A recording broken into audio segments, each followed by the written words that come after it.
Yes, start off saying, welcome to the Matt Daddy Show. A little bit, like I said, late edition, but late is better than nothing. First thing we're going to do is we're going to start off talking about thanking the 204 guys. That's where we get our comics. They're great guys. I always seem to get mostly everything I want. If I do get something, I can't get something I want, it's usually because everybody else wants it too, but they're awesome. Go see those guys. Things are getting sketchy and things are getting dicey. Two other groups that I'm involved with. The sketchy group is artists get together. They take requests. They do custom art, mashups, whatever the theme is for that night. So they just finished putting out their Kickstarter. Was successful. They put out volume 2 of their book. So we're going to be starting up the programs with that again too. We're going to have some sketch covers done live in that. I have one coming up that'll be done by Hugh, so that's pretty awesome, Hugh Rookwood. And then the things are getting dicey. So same group, me and Stefan, we put out a D&D game. We just finished up the end of the first round last weekend. It was pretty fun, so managed to get all the bugs and that finally worked out. Don't want to jinx it because I thought the same for tonight, so check those out too. The next show should be probably another week and a half or a couple Saturdays from now, so we'll see. But it was lots of fun, so I'm glad everybody came and enjoyed that. So on to the next thing. First, before we start getting into the books, there is one thing I want to look into, and it is tomorrow evening. We have been doing a lot of local wrestling stuff in town lately, and one of the things we are going to be taking a part of tomorrow is the No Way Jose Primo's wrestling show. Originally, this was supposed to be the Shawshank Redemption because the Dexter Lumis was going to be there, but unfortunately, good on him. He got back in with WWE, so they had to cancel his appearance here because he'll probably be on maybe SmackDown tomorrow night, I would think. So, unfortunately, in that, but we got former WWE superstar No Way Jose's there. Come check it out. Maybe you'll get to be part of his conga line. I'm sure it'll be one of those. And after the event, there'll be a meet and greet as well too. So that's pretty awesome too. Like I said, we'll be there. I will have not only the Matt Daddy booth set up there, but I might even be part of the show. So come check it out if you're local. And I do have a few tickets available as well too. So if anybody wants to come check out the show for free, contact me between now and tomorrow afternoon, and hopefully I can get you some free tickets because I do have a few. So on with the books. I appreciate that, Tyler. Alright, so our first books of the evening is we always start off with the Aftershock books. So tonight's first Aftershock book is The Brotherhood of All Men. This is the third book in this, I believe, or is the number 2 here? Let me just check. Number 2. And again, by Zach Thompson and art by Eoin Maroon. And what this is here is you got a World War II vet who has been, half his face was shot off during the war. So he wears this prosthetic face there. And even nowadays that would creep out a lot of people. So back then it really kind of creeps out people and makes them feel very uncomfortable. So he's become a private eye, and he's actually traveled up to northern Canada to investigate this cult that his brother's become a part of now. So he's kind of infiltrated this cult, and he's kind of fishing around to see if it's legit or not, and he's kind of fallen under the spell of this charismatic cult leader as well. So we'll see what happens in the third issue here. Has a little bit of a supernatural feel to it. Maybe this guy is more than he says, maybe not. Who knows? They kind of pray to these pagan lords and that. So we'll see. It's very interesting so far, and I kind of like the artwork in there too. It has a very the feel for it is great for the story. So great ambience there. Next in our books from Aftershock, we have Jimmy's Little Bastards. This is the sequel to Jimmy's Bastards from a couple years ago, or was it last year? At least a year or two ago. And it is prestige size again, so it's one of those large size formats. And it is picking up where the last adventure left off, where Jimmy kind of retired after being the super spy for all these years, kind of like your cliche douchebag, James Bond type, very cheesy, and womanizing. And in this new volume, he has retired. His daughter's kind of running things now in the I don't know, whatever agency they want to call it, and he's been kind of been put out to pastures. He's been sitting on the side doing model airplanes, getting a little dad weight on him, and wearing comfortable sweaters and that. So he gets kind of called back into the field to help with her because she's so overwhelmed with work, and he's a little rusty. And towards the end of the story, we just kind of see that he's kind of getting back into his old groove there, and the old bastard Jimmy's coming back and becoming the super spy he once was. But again, kind of out of shape and a little out of touch with his great talent. So a good book there, written by Garth Ennis and art by Ross Billen. So I would definitely say check that out if anyone's a Garth Ennis fan. Next on our books from Aftershock is Where Starships Go to Die, written by Mark Sable and art by Alberto Castellini.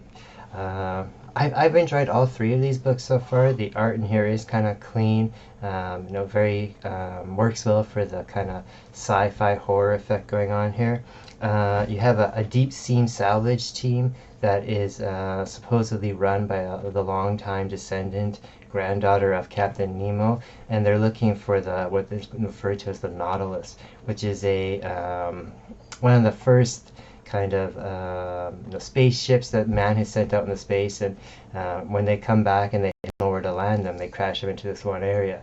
So they're there looking for it because they believe there's alien technology on it, and while they're there, they have brought up another ship which seems to precede that, and it's actually like a Civil War and a Nazi ship.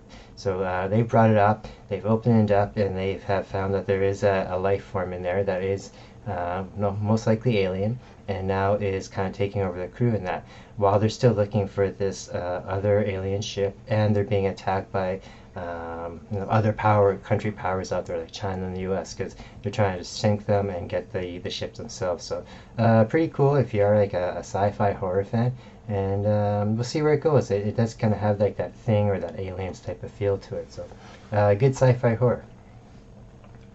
Next on our books, we are going to move on to Archie book for them this month. The last couple of months we've been covering Archie books that have like a little bit more of the traditional Archie, like fun and not want to say kid-like, but not too serious. This is one more of their serious ones. It's part of the Archie horror line, so part of the chilling horror stuff that Sabrina usually is presenting. But this one is presented by Jinx from the apparently she's the neighborhood babysitter. Whenever anyone needs a babysitter in the neighborhood, they all go to Teenage Jinx. So she's desperately needing money for a new guitar to thrash with her garage rock band. So she's babysitting these two super obnoxious kids, and these kids are being all rowdy and that, so she decides to calm them down and occupy them with some fairy tales, some grim fairy tales, all involving her and the Riverdale group. So there's 3 stories in there. All of them are pretty good. They're pretty funny in that, so if anybody wants to check out that, I would suggest it. It looks pretty cool, and I don't know if they're gonna maybe bring this into the Archie movie or TV series and that, but I could definitely see them expanding on it. And also too, it's just going to keep expanding into again next month in a few weeks when is the 60th anniversary of Sabrina, and they're going to be bringing in some new characters. So I like Archie, and this is more of the adult stuff, so if anybody likes the Riverdale stuff with the supernatural appeal to it, check this out. It's a cool little horror anthology. Next on our list, another what I would like to call nostalgic one that I've been reading the last couple of months is the Madballs versus Garbage Kids. I grew up with both these things, and I thought both were hilarious at the time. I still think they're pretty funny, and I can't believe that they're still around after all these years. So to take the properties and then kind of merge them together is pretty awesome. So what the first issue was almost like a fun kids magazine. They had a few stories in there, and then they had some activities in that. This issue is kind of follows the same. You have a couple stories in there. One of them being a Battle of the Bands one, which you kind of see on the cover there, so that's kind of funny. You have the same people in that were in the first book, the kind of neighbors, and it's kind of like one of those awkward neighbor type of things where you got the Garbage Pail Kids doing a Battle of the Bands and against the Madballs, and the normal people, the snobby people, I think they're called, in the middle. So that's kind of funny. And then the second story, which is kind of cool as well too, you have a typical school science fair going on, but of course you got the Madballs and the Garbage Pail Kids, going to these schools. So that's pretty fun too. So good nostalgic fun, and not too raunchy where you can't show it to your kids. So I thought I kind of appreciate that, and I think they're gonna keep rolling with this because it's fun. I mean, there's no way about it. So next on our list, a book that I wasn't expecting, but once I did see it there, I was kind of happy to get it. So this is from Blue Wave World, and again a smaller independent press. Great cover, stock, and also great paper quality inside too. You have Jared Luja, I hope I pronounced that right. Jared Luja doing the writing, and Kyler Clodfelter doing the art. The art's exactly like you see on the cover there, very clean and precise lines, very modern feeling, which goes well into this because it has a scientific, futuristic feel. You have Crash on the cover there. He's the fellow at the top there, and he's a mutant with super strength, and he turns into when he turns his mutant powers on, he gets this rose gold impenetrable skin there, kind of like Luke Cage. So he's kind of like Luke Cage, but has to activate his rose gold skin, and has the super strength. And the blonde fellow on the bottom there, that's Troy. And Troy is a former human, but his consciousness is now electronic, AI.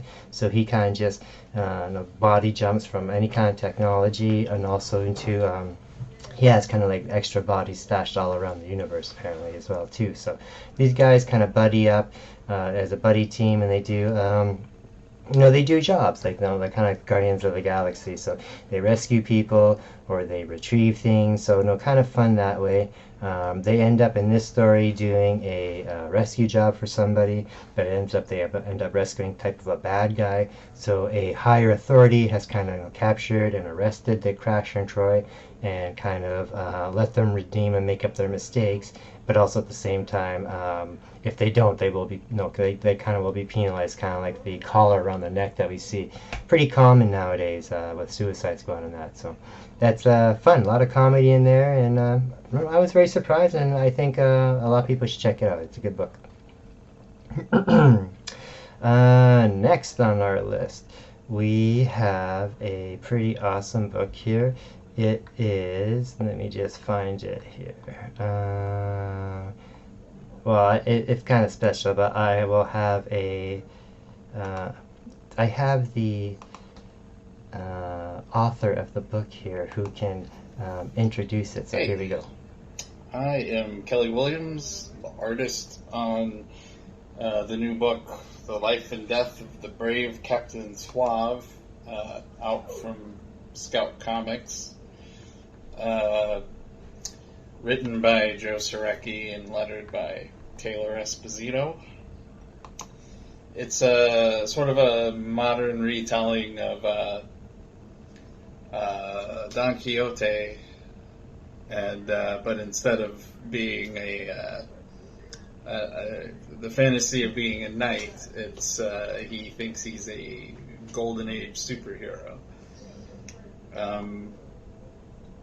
He's a homeless guy, and the whole thing takes place in Cleveland. There are a couple different styles used in it to separate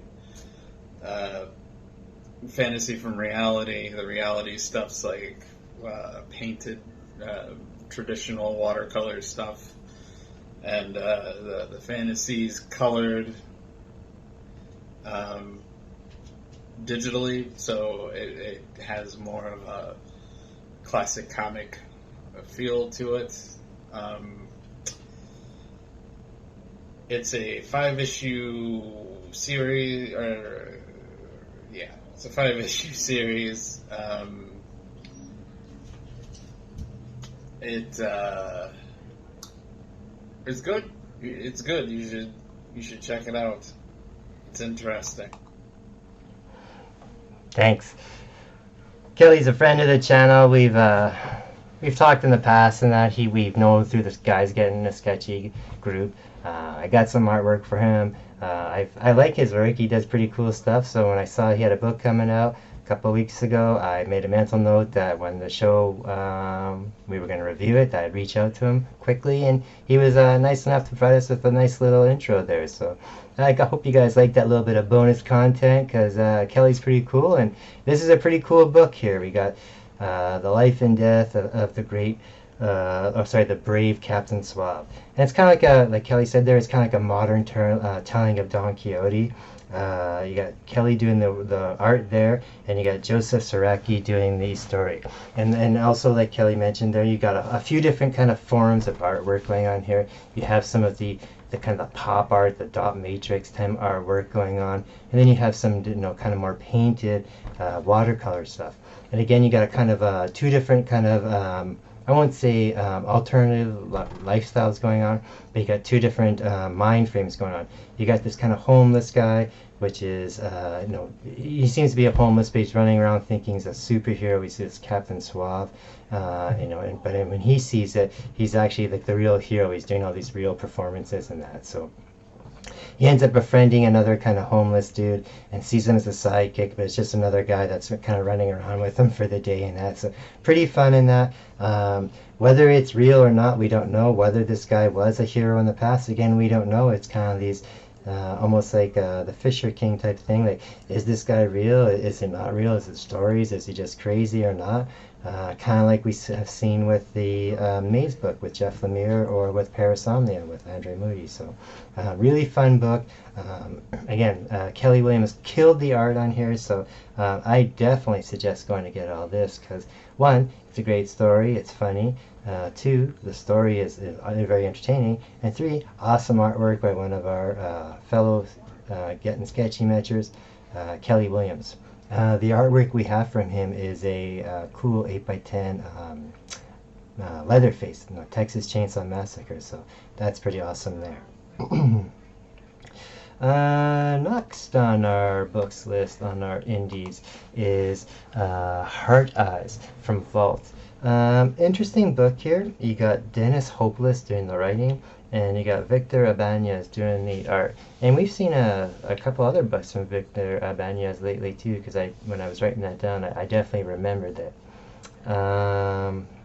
What it is it's in the near future, and a few of the mankind survivors have gone under a town because the world kind of was attacked by all these monsters all of a sudden, and they're all kind of creepy, Lovecraftian looking monsters like you see on the cover there. One day, this kind of strange acting young woman kind of just wanders into town, and she's unharmed, and she hasn't been killed or anything, and that's kind of virtually impossible because of this monster killing people setting. So one of the young guys there, I believe his name is Jacob, he ends up befriending her and bringing her down into the, I guess they call it a base, or the underground headquarters. And everyone's very suspicious of her because, one, again, she's a newcomer, and again, how did this young girl survive all this time with no scratches or no wounds, or just surviving? And she seems to just be happy all the time. She just doesn't seem to be down and all of her. So as they're all kind of questioning this, the monsters kind of show up and attack again. And as the team, or as these people are kind of debating all what's going on in their control room, they see that the girl has kind of wandered her way back outside, and now she's going to go deal with these monsters. And again, she's approaching them, and these are giant kaiju monsters, and she seems to have no fear.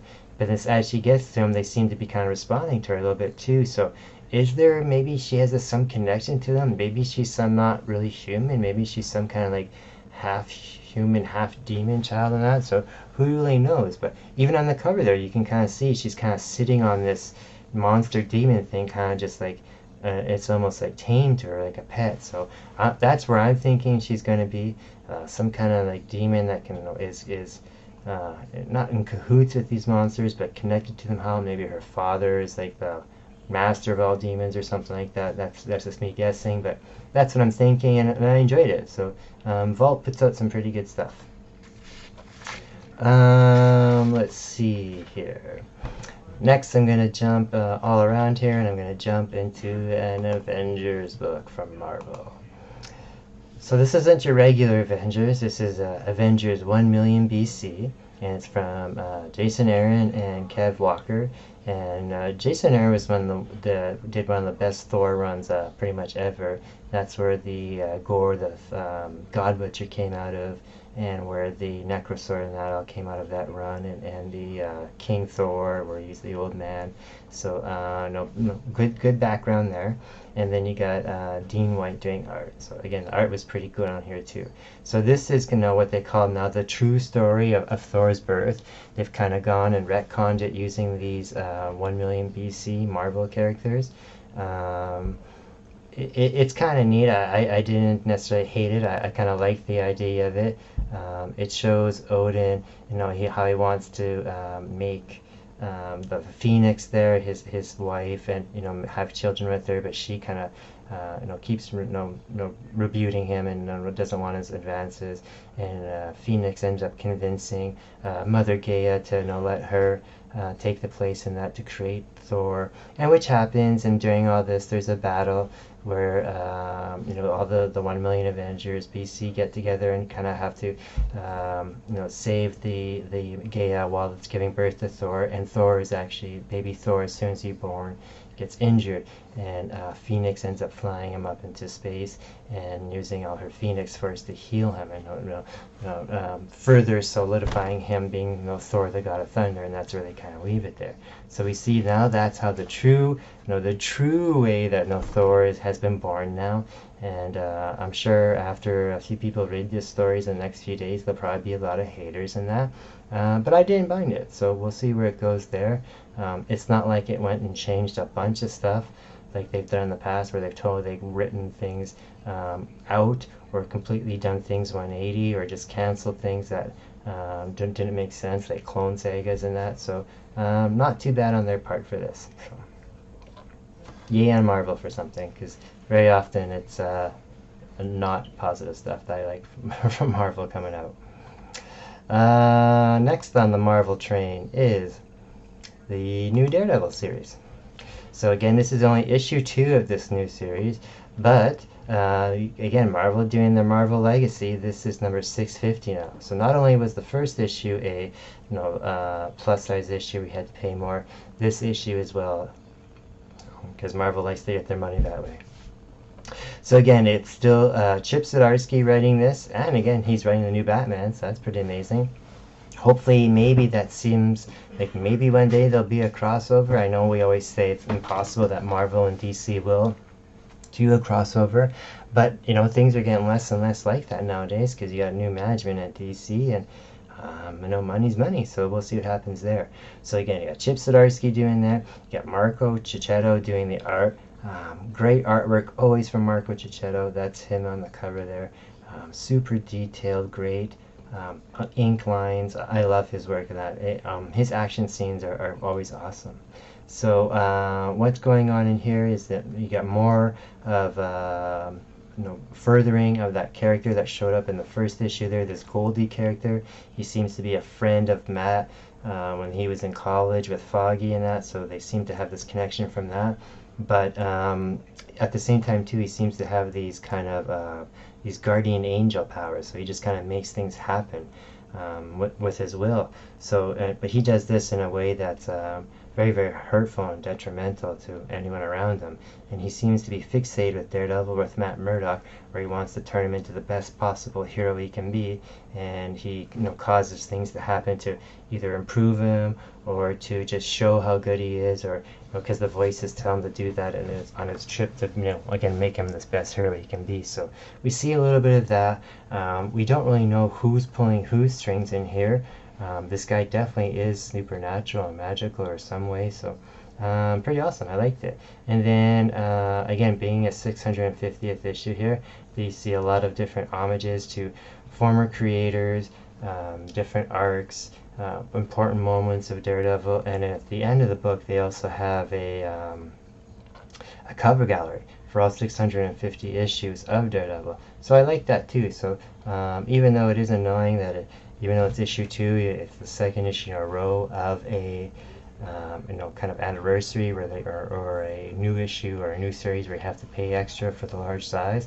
Also too, because this series is just the same continuation of the first Daredevil series that was going on, so there wasn't really a new reason to start it up besides the whole issue 1 thing. So good story and good artwork, but unfortunately it does have that negative taste in your mouth because of the whole Marvel trying to make extra money off of things. So what can you do about it? Next on our list, DC book for the night is Batman One Bad Day, and this one is The Riddler, and it's written by Tom King and art by Mitch Gerads, I'm not sure. I liked it. There's going to be one shots for all of the major Batman villains during the next little while. They started off with the Riddler, and what they want to kind of redo or recreate is the whole type of one bad day idea that Joker had, where he kills, not kills, but injured us, Barbara Gordon in that. So, kind of recreate that all with each one of these villains.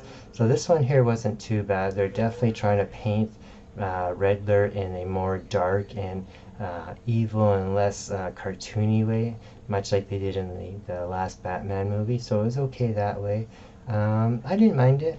It is a large size, so again 64 pages, one shot. Enjoyable, good story. I don't know, I think they try and take it a little too far about them trying to make him seem all evil in that.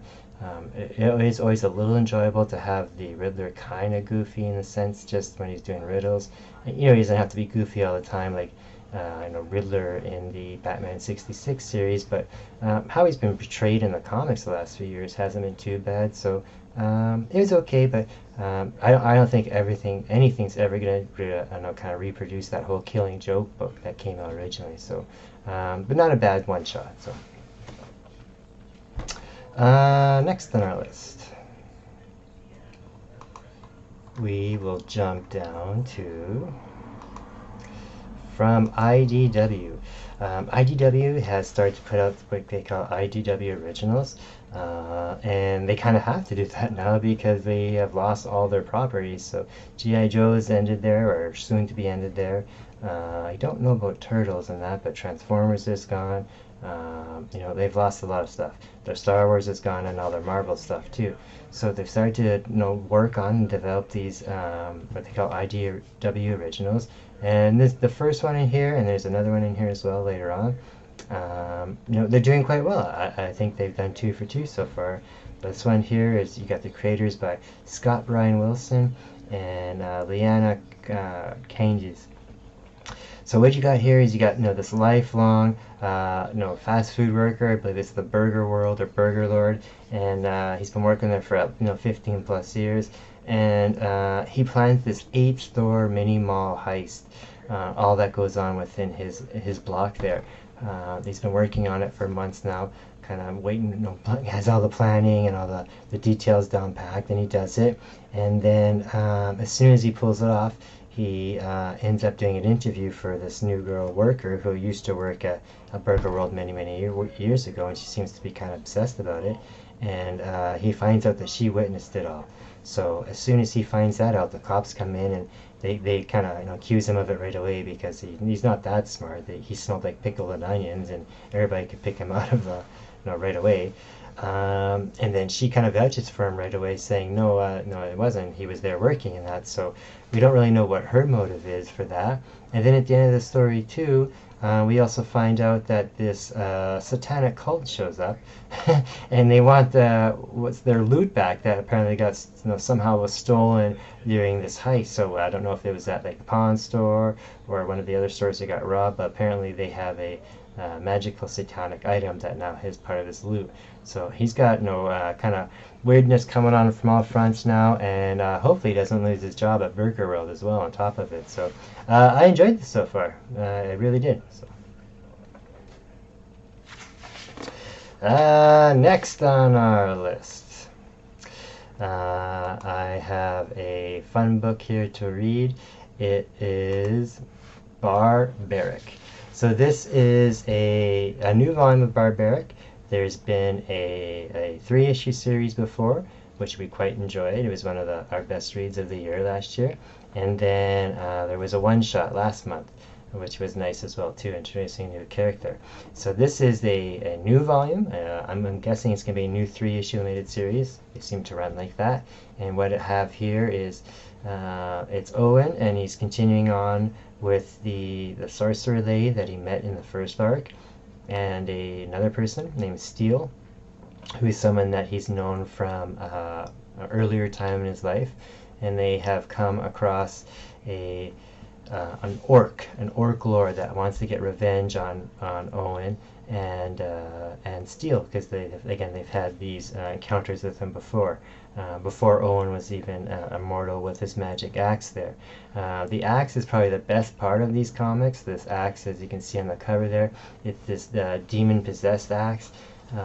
It's alive, or sentient I should say. It talks, it's super hilarious, and it drinks blood, it feeds on blood, but it has to be the blood of evildoers, and that's kind of what makes Owen immortal. He can only kill evildoers in that, so if he kills anybody innocent, then he dies instantly. And the more and more that this axe drinks blood, or takes blood and battle that, the drunker and funnier it gets. So that's pretty awesome too. So again, hilarious issue, very adult humor, a lot of potty humor, a lot of nudie humor, and just there's a lot of funny humor in general. So definitely check it out. And bonus, another one of our friends for the show here, Maria the Wolf, that has done a cover, and we've shown lots of her covers before too, but she has done a cover for it, and it's this one right here, and she killed it. It's great, and there's only 50 of these books made. So she threw this up on Facebook today, just showing it off, and I had seen this a week or so ago, and it was being shown on I forget what was being shown. It was being shown on a preview show or something like that, in which she was part of as well too. And I didn't think I'd have any chance of getting it, because again, there's only 50 issues of this made. And I commented on her Facebook post there about the book, and she said, oh, she'll grab one for me. So again, thank you very much, Maria. She's at the Emerald Con, the EC Con this weekend, so if anybody's there, go check her out, her booth, and hopefully she'll autograph it for me and send it to me too. So awesome, thank you, Maria. I've made a lot of awesome friends just through doing the Nat Daddy channel here and doing sketchy and that. Like I've mentioned Kelly already tonight. We got Maria the Wolf here. I've been in contact with Dan Parent quite a bit lately. Remember last week on the show I showed off, he sent me the Betty and Veronica Sabrina swimsuit issue there that's been autographed. So this is pretty cool, and I don't say this to be silly and that, but I never ever expected to be doing stuff like this and that. So if anybody is thinking about trying to ever do something that you've never done before, no, try it. You never know. Enough motivation, on with the next book. We were talking about these IDW original properties before. This one here is a perfect example of them, because this book here has been optioned for a property now. It is going to be a show. That's pretty awesome. So as soon as the first book came out last month, within a week, the news came out, I believe it was either last week or a week and a half ago, that this show has been optioned. So awesome on IDW, can get some money in there that's not has to go somebody else because it's their license, so great for them. Again, Scott Snyder doing the writing, and Hayden Sherman doing the art. And for the past month now, we've had multiple books on weekly from Hayden Sherman, and this week's no different. The next book we have too is from him as well too. And what's neat about these books that he puts out is each one has different art. So even though it's his name on the cover, you wouldn't know that right away just by comparison, because the artwork style is quite different. So that's pretty cool. But back to this book. So you got the this female con jail kind of work team, and they work on forest fires. So they decide to pull off this heist from this billionaire mansion that's in the path of the fire, because some of the crew knows the people who work there, and they're the ones that actually set her up, kind of framed her in this kind of inside trader deal thing. So she knows that this place has like millions of dollars in Bitcoin or cryptocurrency, whatever you want to call it, and they're going to steal it, and then all the evidence will be destroyed in the fire. But at the end of the first issue, at the beginning of the first issue, we saw right away that at the end of this fire there are 5 smoldering bodies, and there's 5 people on this team. So it obviously doesn't go good, so something bad's going to happen. But in this issue, they have made it to the house. The fire outside has not gotten to them yet, and they are in the process of downloading the cryptocurrency, and they need about 45 minutes to do it. So during this 45 minutes, they're just kind of hanging out in the house. So pretty cool so far. I won't say what happens at the end there, because again, I don't want to give it away. But again, I definitely check this out, and like I said, it's exciting, and it's going to be turned into a series. So I could definitely see this being an awesome series. I'm not sure on which platform, but again, awesome. Next. Let's see here.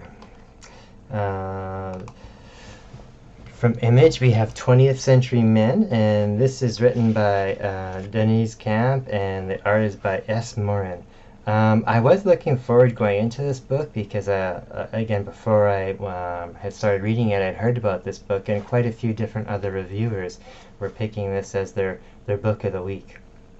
I did enjoy this book. I quite enjoyed the art in that, but I didn't find it as great as some of the other people did. And what's going on in here is that towards the end of the 20th century, you get all the world's kind of superheroes and supervillains and geniuses and evil geniuses and madmen and activists. They're all kind of spiraling the world into World War III. And then you got some of these people include like superpowered world leaders. Like the president is superpowered. You get this Iron kind of public enemy hero. He's kind of like an Iron Man type of thing. You got a crazy cyborg that's out there trying to get this war started into his thing, and then you got this Afghan woman that's trying to make her country and her world a better place as well too. So again, you got a lot of things, a lot of moving parts going in here. It is a kind of interesting book in that I just kind of got a little, I won't say it was a little boring, but I just kind of lost interest in it. I didn't enjoy it as much as the other books, but I will definitely read the second issue when it comes out, because maybe I just didn't care for this first issue and it needs more time to hook me, because again, a lot of books need that, and we always preach that, so we will check that out as well too. Alright, so I do believe that is all the books for tonight. Let me just check here. Yes, it is. There is a couple other things that I wanted to get to before we kind of signed off here. So if anybody does want to have a couple tickets to wrestling, give me a shout. It is tomorrow night, and like I said, No Way Jose is going to be there. He's a pretty funny dude, and he always does that congoing and that. We are so close to 450 members for Nat Daddy. I believe we're only 8 away. Once we get to that 450 mark, everybody's name will be entered in for this awesome McFarlane CGC 8.5 newsstand #1. It's the green one. Awesome book to have there too. Yeah, and again, not to forget about it on tomorrow evening. There is the wrestling in there, so please come check us out. yeah, what can I say? It's pretty fun. I do believe they're going to be making some announcements there for some other bigger events in the future that we're going to be a part of. And like I said, I could be there for a part of the show. Maybe not, who knows? We'll see. But yeah, thanks for joining me. I know it's a little bit of a later start. Appreciate everybody who sticks around there. Peace.